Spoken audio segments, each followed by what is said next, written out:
Welcome back, tubers. If you like this type of content, please consider a like, a subscribe, and also leave a comment. Thank you. Welcome back, tubers. Another beautiful day in paradise. It is sunny outside. Oh, way too much light. It is sunny out today. Still winter. All the snow is all melted. We all knew that, of course.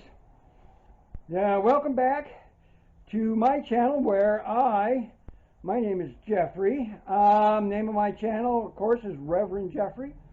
And we are remodeling a house that I paid $1 for. Which includes a lot of work. Okay, we all know that. All right, so today in the continuing saga of what we need to do to get this bedroom floor put back in, we all know that I've been through the bathroom. We got the walls in for the bathroom, and I want to start putting sheetrock in up on the ceiling. But that's going to have to wait a little bit. What I'd like to do is get this floor in here, and to do that, here's my plan. I got to pick up the outside wall and put some spacers in down below that are 6.5 inches. I got 1, 2, 3 spacers in over there. You can barely see them because they're in the dark right now. But I got 3 spacers.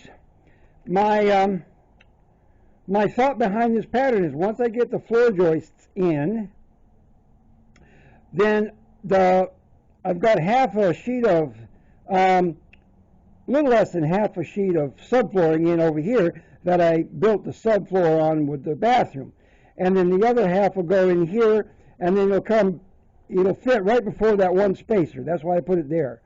And then get that in, glue and screw, take that spacer out, and then I've got another spacer down there, 4 feet past it. I can get a second sheet in here, 4 feet wide, 8 feet long, and get that tucked in there, glued and screwed, and then this floor is solid as a rock. And then what I'm going to do is empty out my storage, put all this crap in here, well, eventually, but then I can do sheetrock up in here. What I got to do is pull all this lath down, and get it prepared for sheetrock. Now, you got to put the top one in first, in standard construction. Put the top one in, and then when you get the sheetrock on the walls, you tuck it up to hold the, it just tucks up against the sheetrock on the ceiling. And you can do it either way, but that's how I normally do it. That's the way they usually do it. So here is the problem. And one thing I noticed is that this outside wall was bowed out a little bit. When you jack it up, the wall has a tendency to scoot out a little bit, bows out a little bit. So I got this strap in here. This is my invention here. I freely license this to anybody that wants to use it. I had an 8-foot 2x6, and I tucked it in over there where the rim joist is at.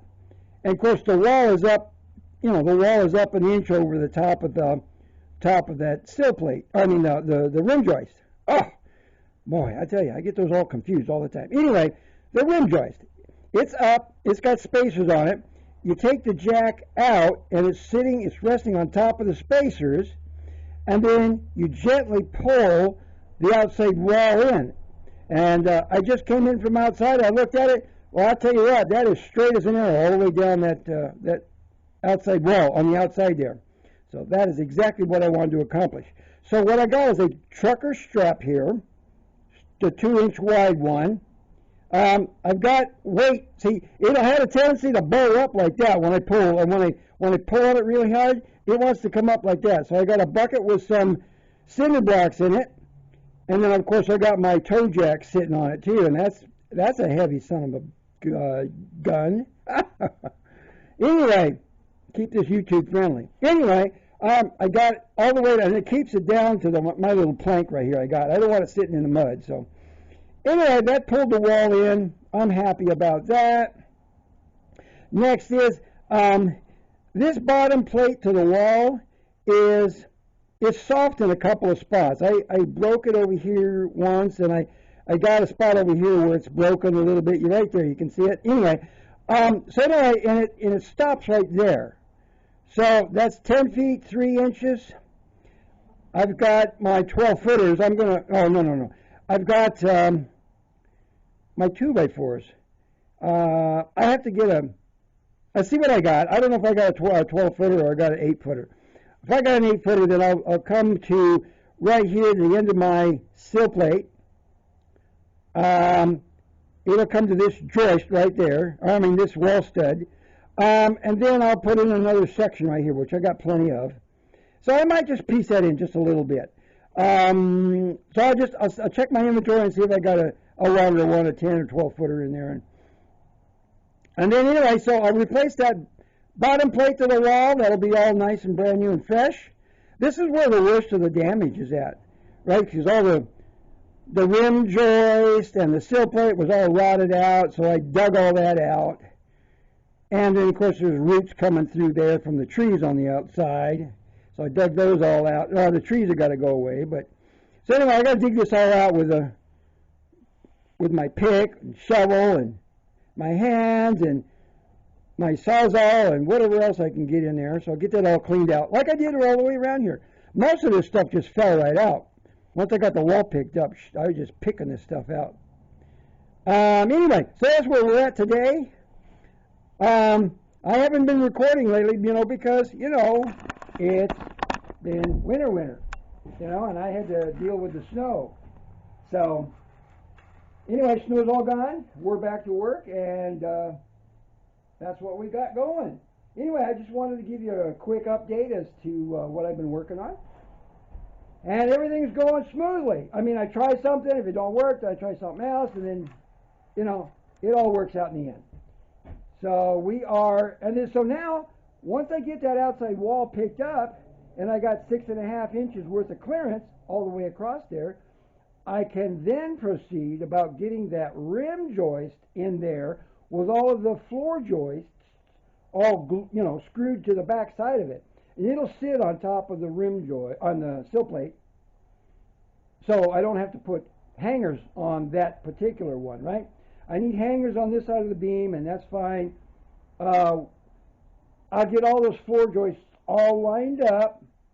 They'll be over the top of the floor, and then when I get that all together as a big unit, I'll drop it into place and scoot it over where it belongs, get it screwed into the end of the other rim joist there in the corner, and then it'll be one solid unit. And then all of the joists will drop into each of the hangers. Once they drop into the hangers, I glue it, and then I'll have it ready for the floor. Now, before I get the subfloor on there, what I plan to do is run a wire on one of the joists going over to the outside wall there. I'm going to have 2 outlets on the outside wall, and then 1 outlet on the inside wall in here, which is the back side of the bathroom, right, wall. And then I'll run a wire all the way over to the breaker box. It'll home run to the breaker box. And then I've got a breaker over there ready for it that I'll just label as the bedroom outlets. Lights are a different story. Oh, here's the update on the lights. I'm trying to contact China, to get some of these lights. They just pop up you just cut a 4-inch hole in the ceiling, and then the lights just pop right up there. They're only 1 inch high. They're LED lights. And they're equivalent to anywhere from 75 watts to 65, 75 watts, when they're actually only pulling about 10 to 12 watts. So I'm going to have 2 of them in the bathroom. I might have 4 in the bedroom here. One not in each corner, but symmetrically placed, in the bedroom there. So, but more to come with that. I am seeing if I can get them ordered from China. They're only, each one's like $5 a piece. Instead, if I buy them here, they're like $25, $30 a piece. I found them as cheap as $20 a piece. But I counted them. I got pretty close to about 26 total lights in the house. And that's just ceiling lights. That's not counting other lights, like for the kitchen, you got accent lighting, task lighting, you got wall sconces, and then in the bathroom you got a vanity light, all kinds of stuff, So we're working on that. But I'll keep you updated as to how that all goes. I just wanted to share with you today that the floor is coming along quite nicely, and we're getting there. And my French drain outside is doing its job. I'm happy with that. And as always, like I said, if you've made it this far into the video, throw me a like and a subscribe, and also a comment. I love reading those comments.